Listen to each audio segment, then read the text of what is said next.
What's up guys, in this video I'm gonna show you how to clear all cache on Windows 11. Also this tutorial will work for Windows 10 as well. So if you do this process, your PC will run smoother and faster.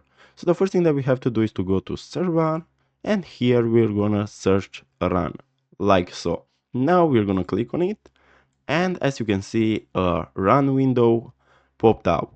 Here what we want to do firstly, we want to write pre-fetch, like so, and we're gonna click on OK.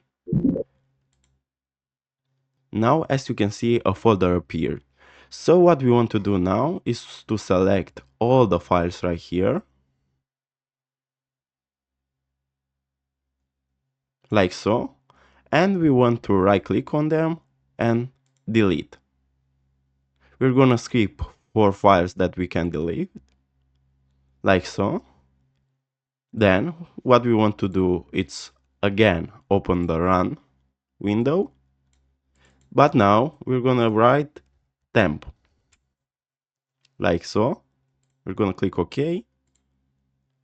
Now another folder appeared. Also we're going to do the same thing that we did for the last folder. We're gonna delete all the files that we can.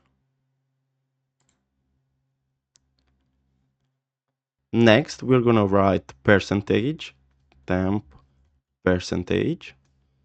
Also click on OK.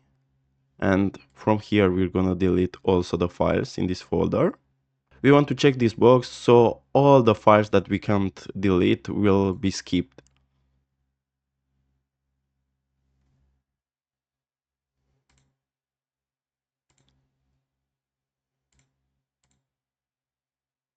And the last step is to write here clean mgr, like so.